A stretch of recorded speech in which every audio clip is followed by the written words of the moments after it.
దేవుని నామమునకు మహిమ కలుగును గాక. ప్రభు సన్నిధిలో చక్కని సమయాన్ని మనం కలిగి ఉంటున్నాం. దేవుని వాక్యాన్ని మనం చదువుకుందాం. దేవుని వాక్యంలో ఉండి రోమీలకు రాసిన పత్రిక 12వ అధ్యాయము. రోమ పత్రిక 12వ అధ్యాయము 12వ వచనాన్ని మనం చూస్తే, నిరీక్షణ గలవారై సంతోషించుచు, శ్రమయందు ఓర్పు గలవారై, ప్రార్థనయందు పట్టుదల కలిగి ఉండుడి అనే వాక్యాన్ని మనం చూస్తున్నాం. నిరీక్షణ గలవారై సంతోషించుచు లేక సంతోషించండి అనే మాటను మనం ఇక్కడ చూస్తున్నాం. నిరీక్షణ గలవారై సంతోషించుచు ఉండాలి అనేది వాక్యం మనకు తెలియజేస్తుంది. ఇంగ్లీష్ బైబిల్లో మనం చూస్తే బీ హ్యాపీ అనే మాట చెప్పాడు. Be happy because of the hope you have. నీకున్న నిరీక్షణను బట్టి, దేవుడు నీకు ఇచ్చిన నిరీక్షణను బట్టి నీవు ఎప్పుడు కూడా ఎల్లప్పుడూ సంతోషంగా ఉండాలి అనేది వాక్యం చెప్తుంది. దేన్ని బట్టి? కారణం ఏంటి? కారణం ఏంటి?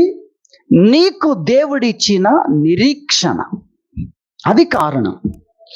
మనము ఎల్లప్పుడూ సంతోషంగా ఉండడానికి కారణం ఏంటంటే నిరీక్షణ కారణం. హల్లెలూయా! ఎంత అద్భుతమైన విషయం ఇది. దాన్ని మనం పోగొట్టుకోవద్దు. మనల్ని ఎల్లప్పుడూ సంతోషములో ఉంచగలిగిన దాన్ని దేవుడు మనకి ఇచ్చాడు. దాన్ని బట్టి మనం ఎల్లప్పుడూ సంతోషించగలం. మనుషులను గురించి మనం చూస్తే, దేవుడేమో ఈ స్థాయిలో ఉంచాలనుకుంటే, సాతాను ఏం చేస్తున్నాడంటే ప్రస్తుతం ఏ కష్టం లేకున్నా కూడా బాధలు పడుతున్నారు. మీకు అర్థమైందా? కారణం గతం. ప్రస్తుతం బాగానే ఉంది, ప్రస్తుతం బాగున్నా కూడా బాధల్లో ఉన్నారు, కలవరములో ఉన్నారు, చింతలో ఉన్నారు. కారణం గతం.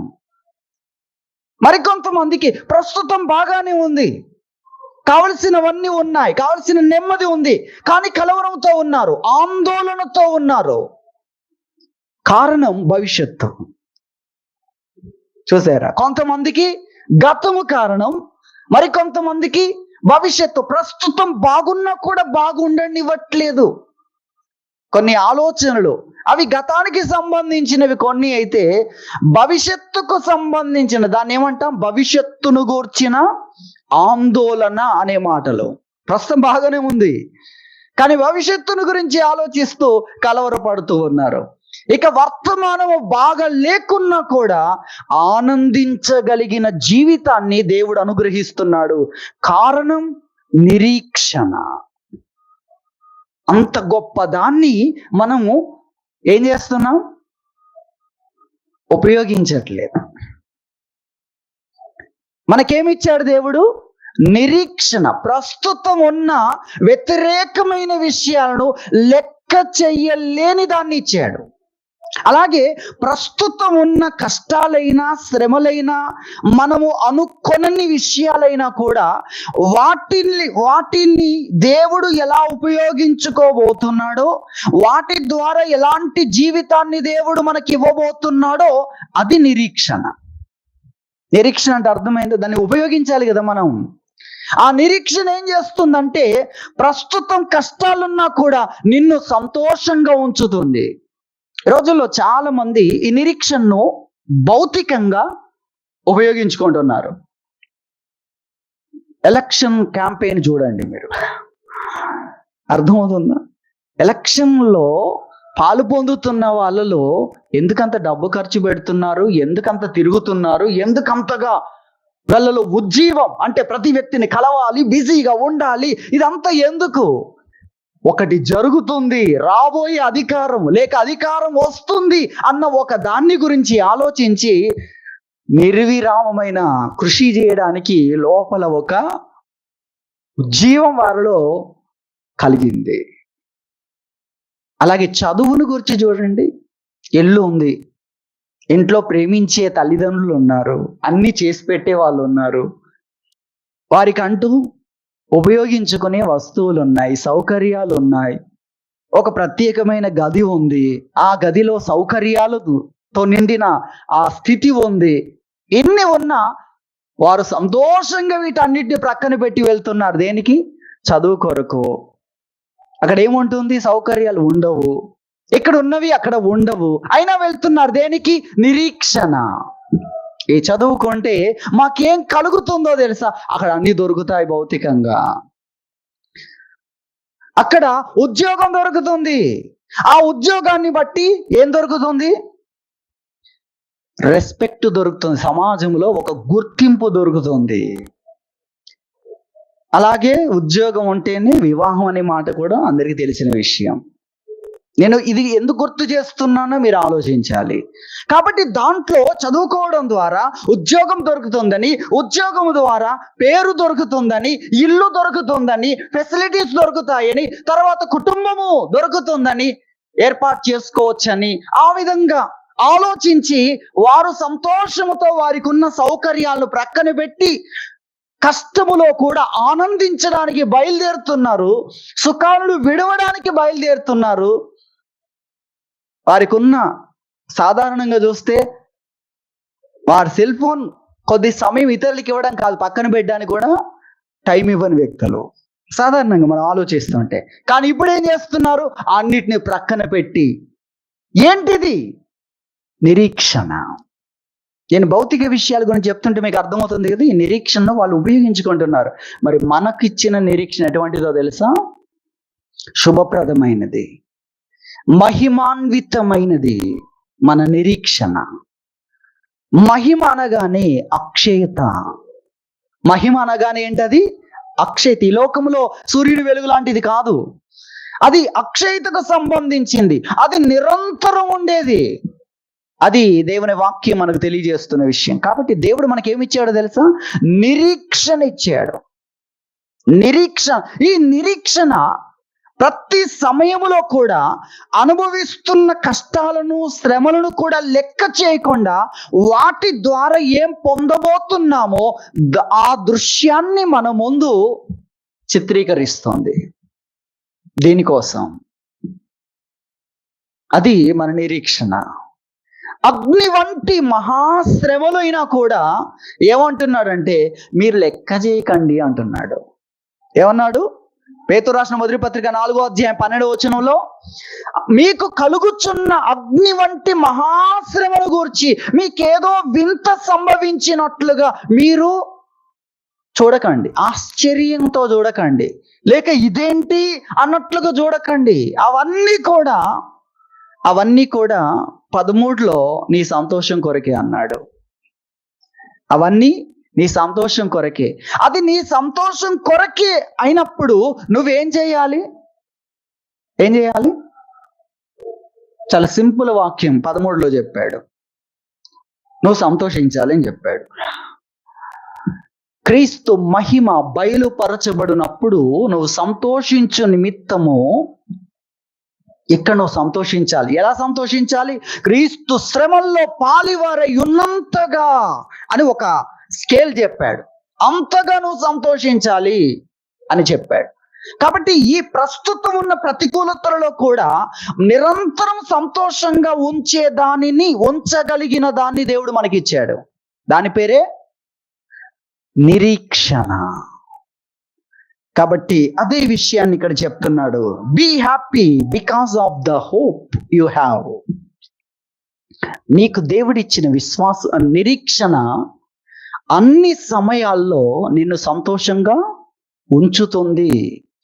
నీకు నిరీక్షణ ఉంది అంటే ఇది ఎలా మారబోతుందో, ఎందుకు వచ్చిందో, దీన్ని దేవుడు దేని కొరకు ఆపరేట్ చేస్తున్నాడో నీకు ముందుగానే చెప్పాడు.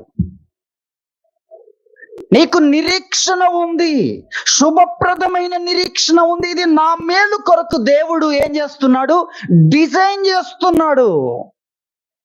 ఇందులో నా మేలు ఉంది కాబట్టి నువ్వు సంతోషంగా ఉండాలి. ఎందుకంటే అది దేవుడు డిజైన్ చేస్తున్నాడు. నిరీక్షణ ఉంది మనకు. ఈ బాధ ఇప్పుడు అగ్ని వంటి మహాశ్రమ అన్నాం కదా, మంటల్లోనికి వెళ్ళుట అనే దాన్ని మీరు చూడండి. దాని గురించి చెప్పాడు. ఒక బంగారం మంటల్లోకి వెళ్తే ఏం జరుగుతుంది? నశించిపోవు సువర్ణము పేతురు రాసిన మొదటి పత్రిక 1వ అధ్యాయం 7వ వచనంలో, నశించిపోవు సువర్ణము అగ్ని పరీక్ష వలన ఏమవుతుంది? శుద్ధపరచబడుచున్నది. కాలిపోవట్లేదు, నాశనం కావట్లేదు, విలువ తగ్గట్లేదు, ఇక నా పని అయిపోయింది అని కాదు. నీ సంతోషం రెట్టింపు అవుతుంది, నీ విలువ పెరుగుతుంది. ఉన్న వ్యక్తివే కానీ అమాంతం నీ విలువ పెరిగిపోతుంది. ఎలా? అగ్ని వంటి ఆ అగ్ని పరీక్ష అని. కాబట్టి దాంట్లో కూడా నీవు సంతోషించాలి, ఎందుకంటే దానికంటే విలువైంది ఈ యొక్క విశ్వాసం. దేవునికి ఇచ్చిన విశ్వాసం దానికంటే విలువైంది. నేను దేవుని చేతుల్లో ఉన్నాను, నేను దేవుని నమ్ముకున్నాను, నేను నా జీవితం దేవుని చేతుల్లో ఉంది అనేది దానికి కలిగే పరీక్ష ఎంతటి విలువలోనికి నిన్ను తీసుకొని వస్తుంది. నశించిపోయే బంగారం, విలువ తగ్గిపోయే పరిస్థితిలో ఉన్నది కూడా ఏమైపోతుంది? అయ్యో అయిపోయింది దాని టైం, దాని కాలం చెల్లిపోయింది, ఇక దాని పరిస్థితి ఇలాంటిది. అది కాదు, దాని విలువ పెంచేస్తున్నాడు దేవుడు. మనుషులు అలా ఆలోచిస్తూ ఉంటారు, అయిపోయింది అన్నట్లుగా. ఇంతవరకు బాగానే జరిగింది కానీ ఇక అయిపోయినట్టు ఉంది అన్నట్లుగా మనం కూడా మనుషుల్లాగా ఆలోచిస్తూ ఉంటాం. కానీ నిరీక్షణ అనేది ఇచ్చాడు. ఆ నిరీక్షణలో నీకు జవాబు ఉంది. దేవుడు ఎందుకు అటువంటి విషయాల గుండా నేను నడిపిస్తున్నాడు? అసలు దేవుడు ఎందుకు సమయాన్ని ఇచ్చాడు? దేవుడు ఎందుకు ఇంకా అవకాశాన్ని ఇస్తున్నాడు? ఓడిపోవడానికి కాదు, పడిపోవడానికి కాదు, తగ్గిపోవడానికి కాదు, పెరగడానికి, ఎదగడానికి, బలము నుండి ఇంకా అధిక బలములోనికి వెళ్ళడానికి, మహిమ నుండి ఇంకా అధిక మహిమలోనికి వెళ్ళడానికి దేవుడేమి ఇచ్చాడు? నిరీక్షణ ఇచ్చాడు. అనగా ఇది నిన్ను ఎక్కడికి నడిపిస్తుందో ఆ సత్యాన్ని నీకు చెప్పడం. ఆ నిజం దూరంగా ఉంది, చాలా సమయాన్ని నువ్వు చూడలేనంత దూరంగా ఉంది. ఒకవేళ ఒక 5 సంవత్సరాల తర్వాత ఉందనుకోండి, మీకు ఎలా కనబడుతుంది? అది ఎన్ని రోజులు మీరు దాటాలి, ఎన్ని రోజుల ప్రయాణం మీరు దాటితే తప్ప అది మీకు కనిపించదు. దాన్ని దేవుడు ముందుగా చెప్పడమే నిరీక్షణ. ఈ నిరీక్షణకు కారణమైన విషయాలు మనం చూస్తే, ఒకటి దేవుడు కారణం, మహోన్నతమైన ఆయన వ్యక్తిత్వం కారణం. ఆయన ఎవరు? ఎట్టివాడు? ఆయన్ను కనుగొనుట ఎంత అద్భుతం! ఆయన సింహాసనాన్ని వేసుకున్నాడు, శాశ్వతముగా ఉండడానికి దాన్ని స్థాపించాడు. అలాగే నిరంతరం దాని మీద కూర్చుంటానని చెప్పాడు ఆయన. అలాగే న్యాయము జరిగించడానికి అని చెప్పాడు ఆయన. ఇక చూడండి, అన్ని పరిస్థితుల్లో ఆనంద ధ్వనులు, మారుమ్రోగాలిక. ఆ విషయాలన్నీ దేవుణ్ణి గుర్చిన విషయాలు. ఆయన ఏం చేస్తాడు, ఆయన వ్యక్తిత్వం ఎటువంటిది, ఎంత ఆశ్చర్యం. పరదేశిని ఆయన చూసినప్పుడు, అయ్యో నీకు ఆహారం లేదు, నీకు వస్త్రములు లేవు అని అతనికి ఆహారమును వస్త్రములను అనుగ్రహించేవాడు నీ దేవుడు అన్నాడు ద్వితీయోపదేశ కాండంలో. నీ దేవుడు ఎవరో తెలుసా? నిరాధారులను చూసి, అయ్యో ఇతనికి ఆధారం లేదు, ఒక ఆధారాన్ని కల్పించగలిగిన శక్తి నాకు ఉంది, నేను నా యొక్క గొప్పతనాన్ని ఇతనికి ఆధారము కలిగించుట ద్వారా నా గొప్పతనాన్ని చూపిస్తాను. అది నీ దేవుడు. ఎంత గొప్ప దేవుని మనం కలిగి ఉన్నాం. 146వ కీర్తన చదివితే ఆ కీర్తన అంతా కూడా అనేకమైన విషయాలు, నీ దేవుడు అంటే ఏంటి అనే విషయాలు. 9వ కీర్తనలో 1-2 వాక్యాలు మనం చదువుకుందాం. 9వ కీర్తనలో 7వ చరణం నుండి చూస్తే, యెహోవా శాశ్వతముగా సింహాసనాసీనుడై ఉన్నాడు, న్యాయము తీర్చుటకు ఆయన తన సింహాసనము స్థాపించి ఉన్నాడు. ఏముంది వాక్యంలో? శాశ్వతముగా సింహాసనాసీనుడు ఆయనే, సింహాసనాసీనుడు శాశ్వతముగా. అలాగే న్యాయం తీర్చుటకు ఆయన సింహాసనము స్థాపించాడు అనే విషయాన్ని మనం చూస్తున్నాం. తర్వాత 9లో చూడండి, నలిగిన వారికి తాను మహాదుర్గమగును, ఆపత్కాలములలో వారికి మహాదుర్గమగును. చూడండి దేవుని గురించిన విషయాలు. అలాగే 18లో దరిద్రులు నిత్యము మరవబడరు, బాధ పరచబడు వారి నిరీక్షణ ఆస్పదము ఎన్నటికీ నశించదు. ఎవరైతే బాధపరచబడుతున్నారో, బాధింపబడుతున్నారో వారి యొక్క ఆశ దేవుడున్నాడు అన్న ఆశ, దేవుడున్నాడు గనక న్యాయం జరుగుతుంది, దేవుడున్నాడు గనక మన కష్ట దినములు పోతాయి, దేవుడున్నాడు గనక మనల్ని బాధించే వారిని ఆయన దూరపరుస్తాడు, వారిని శిక్షిస్తాడు అన్న ఆశ ఉంది కదా, నిరీక్షణకు కారణమైంది ఉంది కదా, అది ఎన్నటికీ నశించదు. ఖచ్చితంగా అలా జరిగి తీరుతుంది అన్న విషయాన్ని ప్రభువు తెలియజేస్తున్నాడు. అలాగే యెషయా గ్రంథంలో కృంగిపోయిన వాడు ప్రభు చెప్తున్నాడు, గోతికి పోడు, ఖచ్చితంగా మంచి దినములు చూస్తాడు. కారణం ఏంటి? ఆయన ఉన్నాడు. ఆయన వ్యక్తిత్వంలో ఉన్న విషయాలన్నీ తెలుసుకోవాలంటే జీవిత కాలమే సరిపోదు. మీకు అర్థమవుతుంది. ఒక్కొక్క అంశం, మనం హన్నాను తీసుకుంటే ఆమె 2వ అధ్యాయం అంతా కూడా చాలా విషయాలు ప్రవచనం ఆత్మకంగా చాలా విషయాలు చెప్పింది. కానీ ఆ అంశాలన్నీ కూడా గర్విస్తూ ఉన్న వారిని గూర్చి, గర్వముతో ఉండి దీనులను, నిరాధారులను, నిస్సహాయులను బాధ పెట్టే సందర్భానికి సంబంధించి అన్ని మాటలు చెప్పింది ఆమె. ఆ 2వ అధ్యాయం మొదటి నుండి మీరు చదువుతూ ఉంటే అన్ని మాటలు చెప్పింది. అది ఒక సందర్భం. అలా దేవుణ్ణి గూర్చిన సందర్భాలన్నిటిని మనం తీసుకుంటే అక్కడ ఆమె అన్ని మాటలు ఎలా చెప్పగలిగింది? ఆమె బాధితురాలు, బాధ పెట్టేది పెనిన్నా. ఈమె బలహీనతలన్నీ చూసి, ఈమెలో దేవుడు ఇవ్వని ఆశీర్వాదాలు చూసి, తనకిచ్చినవి చూసి, ఇక ఈమెను అణిచివేయడానికి, బాధపడడానికి, ఏడ్చే విధానములో పండుగ దినమున కూడా, సంవత్సరానికి ఒక్కసారి దేవుని ఆలయానికి వెళ్ళగలిగిన దినమున కూడా ఆమె భోజనం చేయలేనంతగా, బ్రతకలేనంతగా బాధ పెట్టే వ్యక్తిగా ఆమె ఉంది. ఇక్కడ పెరుగుతుంది ఆమె. ఇక్కడ ఒక కార్యం చేశాడు దేవుడు. ఆ కార్యాన్ని బట్టి ఇక ఆమె చెప్పిన విషయాలు చూస్తే ఈ గర్వించే వారందరి అంశాలు తీసుకొని, ఎందుకు మీరు గర్విస్తున్నారు? మీ బలమా, మీ సైన్యమా అని ఒక్కొక్క మాట ఆమె వివరిస్తూ ఉంటుంది. అది ఒక సందర్భానికి సంబంధించిన విషయం. అలా దేవుణ్ణి గురించి ఒక్కొక్క సందర్భం, దీనుల ఎడల, నిరాధారుల ఎడల, అన్యాయమును అనుభవిస్తున్న వారి ఎడల అన్నిటిని దేవుడు ఎలా మార్చబోతున్నాడంటే, నేనున్నాను అని చెప్పబోతున్నాడు. ఏం చెప్పబోతున్నాడు ఆయన? నేను ఉన్నాను, నేను ఇక్కడ ఉన్నాను. నేను ఇక్కడ ఉంటే ఎలా ఉంటుంది? చీకటి వెలుగు కావాల్సిందే, మరణము జీవముగా మారాల్సిందే. నేనున్నాను. ప్రతి కాడి విరిగిపోవాల్సిందే. చీకట్లో ఉన్న వారిని వెలుగులోనికి తీసుకురావాల్సిందే. గ్రుడ్డి వారు చీకట్లో బంధించబడ్డారు, వారిని వెలుగులోకి నేను తీసుకొస్తాను. అలా ఆయన్ను గూర్చిన విషయాలు ఎంత ఆశ్చర్యం! నేను ఉన్నాను, ఆయన గురించిన విషయాలు. కాబట్టి దేవుని వ్యక్తిత్వం మనకు ఎలాంటి నిరీక్షణ ఇస్తుంది? ఆయన ఉన్నాడు. అందరికీ ఆయన ఎవరు? ఆధారమైన వాడు. అందరికీ అన్నిటినీ ఇవ్వడానికి ఆయనకు మనసు ఉంది.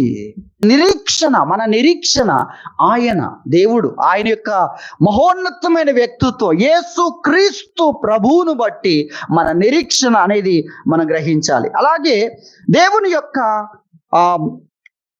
వాగ్దానాలు, దేవుని మాటలు అని తీసుకోండి మీరు. దేవుని మాటలు, ఆయన మాటలను గురించి మనం చూస్తే, ఆయన వాగ్దానాలను గురించి మనం చూస్తే, ఆయన ఏం చేస్తాడో దీనులకు, నిరాధారులకు, అన్యాయం అనుభవిస్తున్న వారికి, బాధింపబడుతున్న వారికి, కృంగిపోతున్న వారికి, నిస్సహాయులకు ఎటువంటి కార్యాలు చేస్తాడో. ధర్మశాస్త్రంలో ఒకసారి ఒక మాట అన్నాడు. ఆ మాట ఒకసారి మనం చూద్దాం. దేవుని వాక్యంలో నిర్గమకాండంలో 22 ఇక్కడ ఏమన్నాడంటే, విధవరాలినైనను దిక్కులేని పిల్లలనైనను బాధ పెట్టకూడదు అన్నాడు. విధవరాలిని, అలాగే దిక్కులేని పిల్లలను. నీకే దిక్కు ఉంది అంటుంటారు కదా చాలా మంది. అలా అంటేనే ప్రమాదం. నువ్వే దిక్కులేని వాడు అవుతావు, దిక్కులేని వాడే ఏమవుతాడు? గొప్పవాడు అవుతాడు. అనవసరంగా దేవుణ్ణి రేపి ఇలా అయిపోతుంటారు. దేవుడు అలా చేయలేదు, అలా నిర్ణయించలేదు. లోకంలో అనేకమైన చూస్తున్నాం. అనవసరమైనవన్నీ విత్తడం, వాటినన్నీ కోసుకుంటూ ఉండడం, ఇదే లైఫ్ అయిపోతుంది.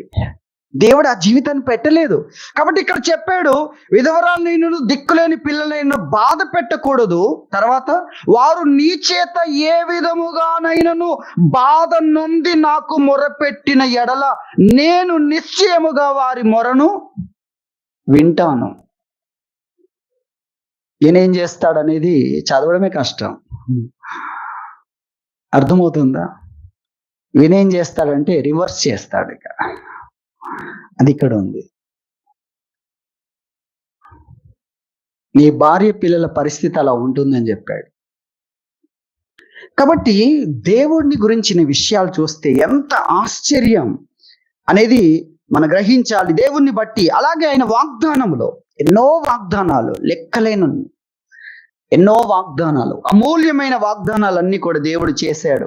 అవన్నీ కూడా మనకు నిరీక్షణను కలుగజేస్తున్నాయి. అలాగే దేవుని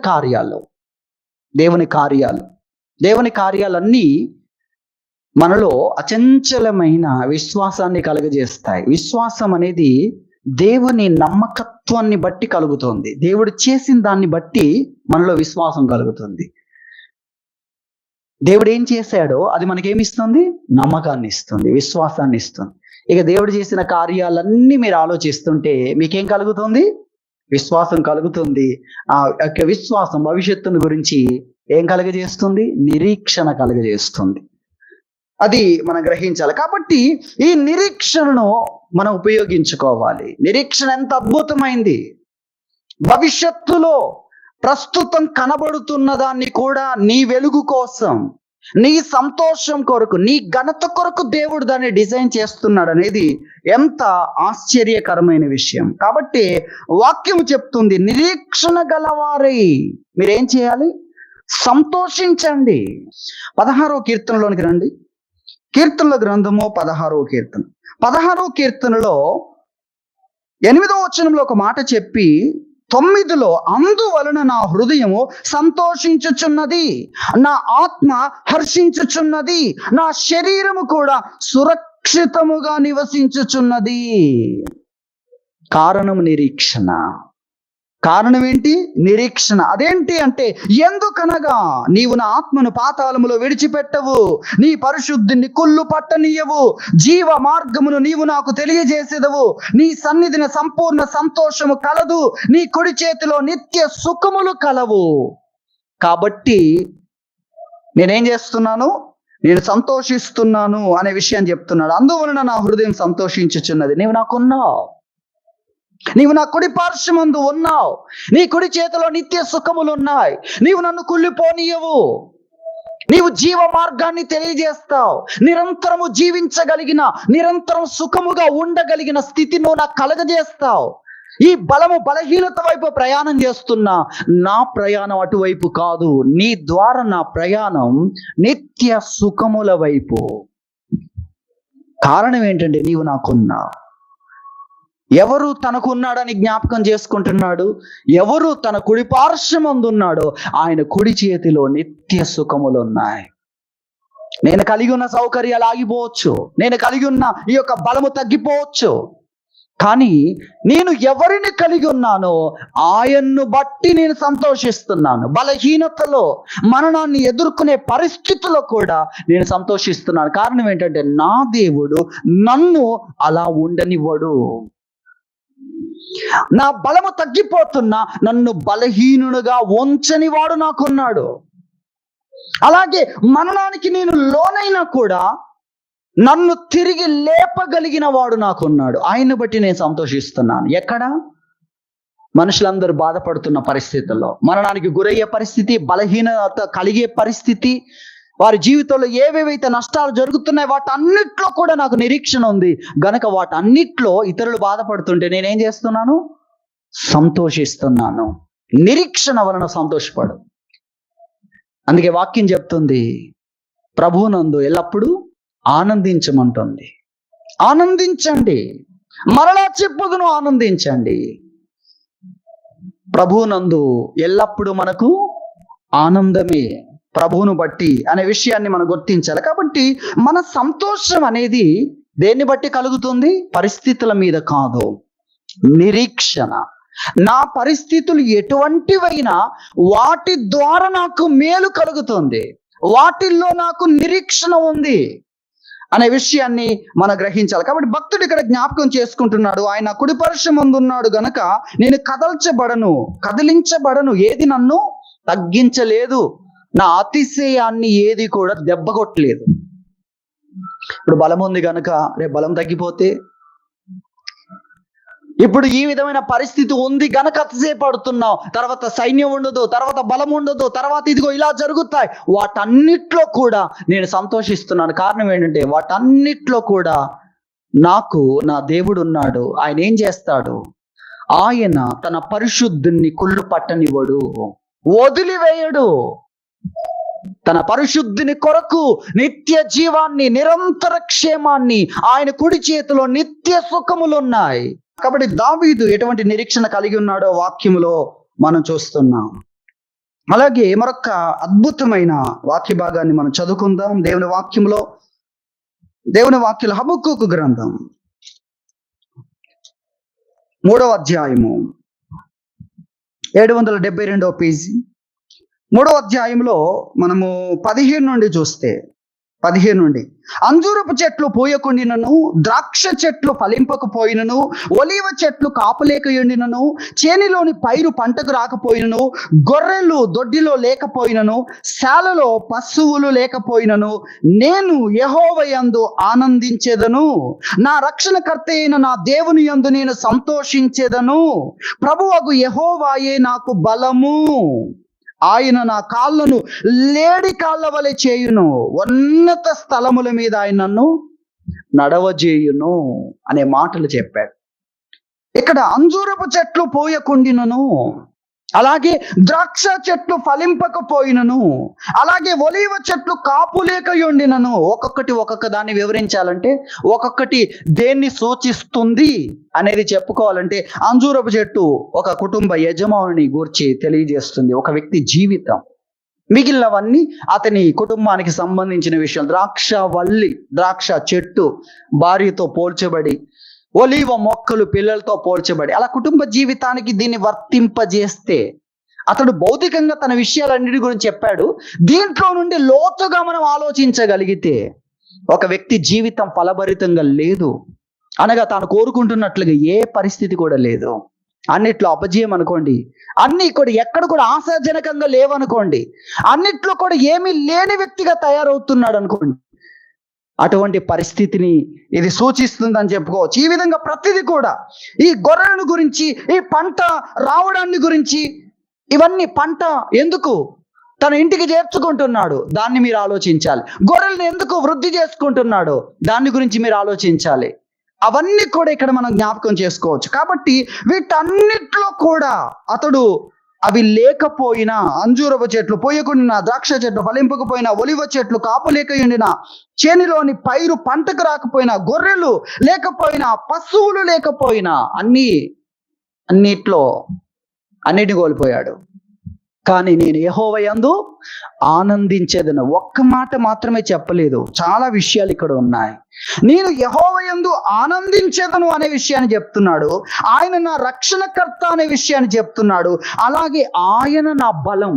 ఇవి కాదు నా బలం, అయ్యో అని మీరు అనుకునే ఆ పరిస్థితి కాదు ఇది. ఎందుకంటే నా బలం యొక్క రహస్యము ఇవి కాదు. మీరు నన్ను ఎలా చూస్తున్నారు, ఈయనకు ఎన్ని ద్రాక్ష తోటలు ఉన్నాయి, ఎన్ని అంజూరపు చెట్లు ఉన్నాయి, ఎంత రాబడి వస్తుంది, అలాగే అతనికి ఆ ధాన్యము కొరకు ఎన్ని పొలాలు ఉన్నాయి, వీటిని మీరు చూస్తున్నారు, వీటి ద్వారా నన్ను గుర్తిస్తున్నారు. కానీ అది నా సంతోషం కాదు, అది నా బలము కాదు, అది నన్ను ఎత్తైన స్థలములో ఉన్నతమైన వ్యక్తిగా నిలబెట్టేది కాదు. అది నా బలము కాదు, నా ఆరోగ్యం కాదు.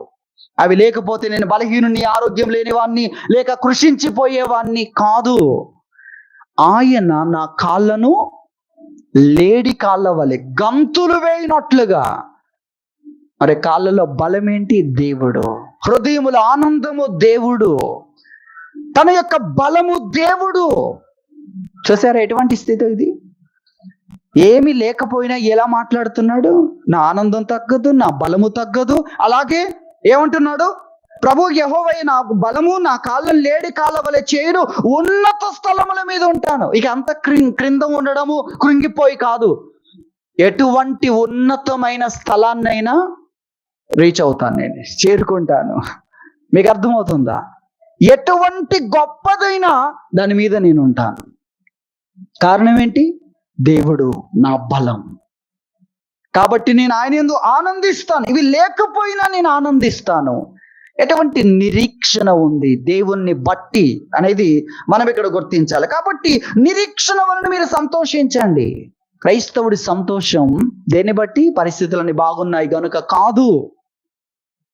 అది దేవుణ్ణి ఎరగని వారి సంతోషం. వారి సంతోషం ఏంటి? పరిస్థితులన్నీ బాగుంటే వారి సంతోషం. కానీ పరిస్థితులు బాగా లేకున్నా, అనుకున్న విషయాలన్నీ కూడా తలక్రిందులైపోయినా క్రైస్తవుని సంతోషం దేవునిలో ఉంది.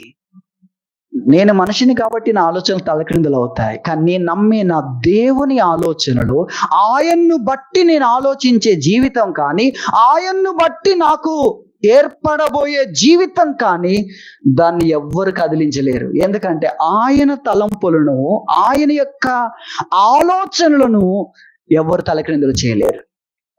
మన విశ్వాసానికి ఆధారమైన వాడు దేవుడు. కాబట్టి ఆయన్ను బట్టి మనకు నిరీక్షణ ఉంది. దేవుణ్ణి బట్టి మనకు నిరీక్షణ ఉంది. ఆ నిరీక్షణ మనం ఏం చేయాలి? ఉపయోగించుకోవాలి.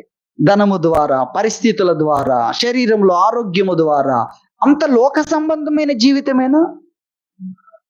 దేవుడు మనకు నిరీక్షణ వలన కలుగజేసే జీవితం ఉంది. దాన్ని అనుభవించాలి మనం. ఏంటి ఈ యొక్క సంతోషం? నిరీక్షణ ద్వారా మనం సంతోషించాలి అనే విషయాలు ఇక్కడ తెలియజేస్తున్నాడు.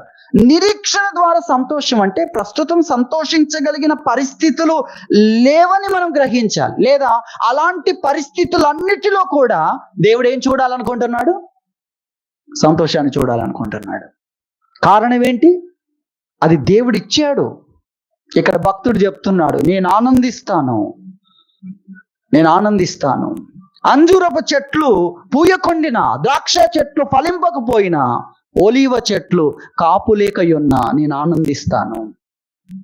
అలాగే చేనులోని ఆ పైరు పంటకు రాకపోయినా నేను ఆనందిస్తాను. గొర్రె లేకపోయినా, పశువులు లేకపోయినా నేను ఆనందిస్తాను. ఆయన నా బలం. అలాగే ఆయన ఉన్నత స్థలముల మీద నన్ను నడిపిస్తాడు.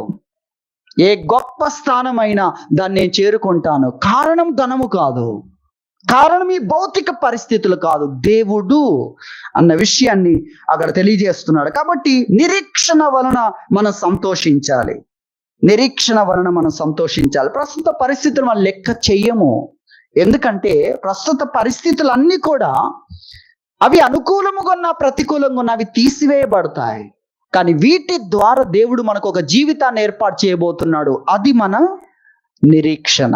మనం దేవుని చేతుల్లో ఉన్నాము గనక, మనం ఆయన నమ్ముతూ ఉన్నాము గనక, ఆయన మనల్ని నడిపిస్తూ ఉన్నాడు గనక ప్రతిదీ కూడా ఆయన మేలుకరంగా మన కొరకు మారుస్తాడు. అది మన నిరీక్షణ. కాబట్టి నిరీక్షణ వలన మనము సంతోషిస్తూ ఉండాలి అనేది దేవుని వాక్యం మనకు తెలియజేస్తుంది. నిరీక్షణ వలన సంతోషించాలి. మనకు నిరీక్షణ లేని సమయం అంటూ ఏది కూడా లేదు. మనకు నిరీక్షణ ఉంది. కష్టాల్లో మనకు నిరీక్షణ ఉంది. సామెతలు 14:32 నీతిమంతునికి మరణకాలమందు ఆశ్రయం ఉంది, భక్తిహీనుడికి ఆపద రాగానే నశించిపోతాడు, అంతే, అడ్రస్ లేకుండా పోతాడు. కానీ నీతిమంతుని జ్ఞాపకం చేసుకుంటాడు దేవుడు. అతని ప్రార్థనలన్నీ జ్ఞాపకం చేసుకుంటాడు. అతడు ఎవరెవరి కొరకు ప్రార్థన చేశాడో కూడా జ్ఞాపకం చేసుకుంటాడు. ఇంత ఉంది తెలుసా మీకు? మన జీవితం అంతటిని చూసి దేవుడు ఎటువంటి జీవితం కొరకు నా మీద ఆధారపడ్డాడు, ఆ జీవితాన్ని ఎక్కడ ఉన్నా, ఉదాహరణకు ఎక్కడ ఉన్న దాన్ని తీసుకొని వచ్చి మనకు అందిస్తాడు. ఆయన్ను మనం కలిగి ఉన్నాం. కాబట్టి ఆయన ద్వారా మనకు విస్తారమైన నిరీక్షణ ఉంది అన్న సంగతిని మనం గ్రహించి మన సంతోషం ప్రస్తుత పరిస్థితులను బట్టి కాదు, పరిస్థితులు అనుకూలముగా ఉండడాన్ని బట్టి కాదు, దేవుడు ప్రతి పరిస్థితిని ఎందుకొరకు వాడుకుంటున్నాడో, ఎందుకొరకు ఉపయోగిస్తున్నాడో, ఎందుకొరకు దేవుడు మన జీవితంలోనికి దేనినైనా పంపిస్తాడో, పరలోక తండ్రి యొక్క ప్రేమను మనం ఎరిగితే ఆయన నుండి మన దగ్గరికి వచ్చే ప్రతిది కూడా మనల్ని ఉన్నతమైన వ్యక్తులుగా చేసేదే. అది మనకు ఇచ్చాడు దేవుడు. నువ్వు అనుకున్నట్లు జరగకపోయినా నీకు సంతోషం ఉంది, అది నిరీక్షణ ద్వారా దేవుడు అనుకున్నట్లు జరుగుతుంది. అర్థమవుతుంది? ఇక్కడ మనకి ఎక్స్ట్రాడినరీ పవర్ ఉందన్నమాట.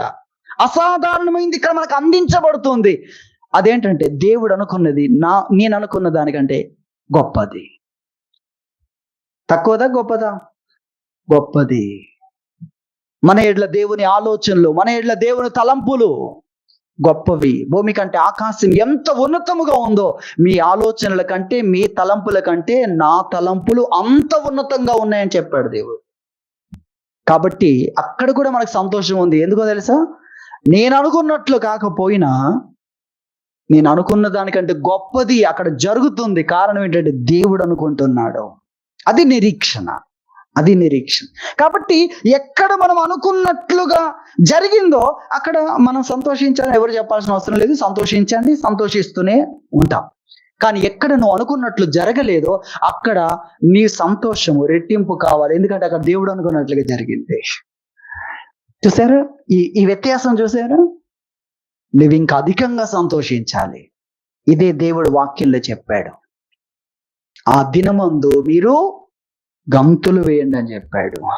శ్రమలు, కష్టాలు కలిగినప్పుడు, ఇలాంటి శ్రమ ఎదుర్కోవడం ఏంటి అనేది జరిగినప్పుడు మీరు ఏం చేయాలి? గంతులు వేయండి. అసలు మీకేం జరిగిందో తెలుసా? మీరు అనుకున్న దానికంటే గొప్పది దేవుడు అక్కడ పరలోకంలో మీ కొరకు ఏర్పాటు చేశాడు. ఇది నిరీక్షణ వలన కలిగే సంతోషం. దాన్ని దేవుడు మనకి ఇచ్చాడు. నిరీక్షణ అన్నది ఎప్పుడు మన జీవితంలో దేవుడు వేరు చేయడు. కాబట్టి అధిక సంతోషంలోనికి మనం వెళ్ళాలి. సాధారణమైనది కాదు, దానికంటే గొప్పది. అందుకే ఆ దినమందు మీరు గంతులు వేయండి అన్నాడు దేవుడు. అంటే గంతులు వేయగలిగినంత సంతోషం ఉంది. నువ్వు మామూలుగా సంతోషించడం గురించే నీకు తెలుసు, విందు చేసుకునే సంతోషమే నీకు తెలుసు. నాట్యం ఆడే అంత సంతోషాన్ని దేవుని కోసం ఏర్పాటు చేశాడు. ఇది మనం గుర్తించాలి. ఎవరికి? ఆయన ఏర్పాట్లో ఉన్న వారికి, లేదా ఆయన ప్రణాళికలో ఉన్న వారికి, లేదా ఆయన నమ్ముకున్న వారికి, ఆయన్ను ఆశ్రయించే వారికి, ఆయన మీద ఆశ పెట్టుకునే వారికి. వాక్యం ఏం చెప్తుంది? ఎవనికి యాకోబు దేవుడు సహాయుడగునో, ఎవడు తన దేవుడైన యెహోవా మీద ఆశ పెట్టుకొనునో అతడు ధన్యుడు. ఏం జరిగింది, ఏం జరుగుతుంది అనేది ప్రక్కన పెట్టు. నువ్వు ధన్యుడవయ్యావు. ఎందుకు తెలుసా? నీ ఆశ ప్రభువు మీద. ఎంత ధన్యులం, ఎంత గొప్పవారు. ఇది దేవుడు మనకి ఇస్తున్న సంతోషం. కాబట్టి ప్రతి సమయంలో మీరు సంతోషంగా ఉండండి. ఎందుకంటే మీకేముంది? శుభప్రదమైన నిరీక్షణ ఉంది, మహిమాన్వితమైన నిరీక్షణ ఉంది. దేవుని చేతుల్లో ఉన్న జీవితం, ఎలాంటి జీవితం ఈ రోజు నిర్మించబడుతుందో తెలుసా? ఒకప్పుడు దేవుని చేతుల్లో లేము, ఇప్పుడు దేవుని చేతుల్లో ఉన్నాం. దేవుని చేతుల్లో ఉండగా, దేవుడు నడిపిస్తూ ఉండగా, మనము దేవుని మీద ఆశ పెట్టుకొని ఉండగా ఆయన మనకి ఎటువంటి అద్భుతాలు కనపరుస్తాడనేదే నిరీక్షణ. ఆ నిరీక్షణ వలన మనం ఏం చేయాలి? సంతోషించాలి అనేది ప్రభు మనకు తెలియజేస్తున్నాడు.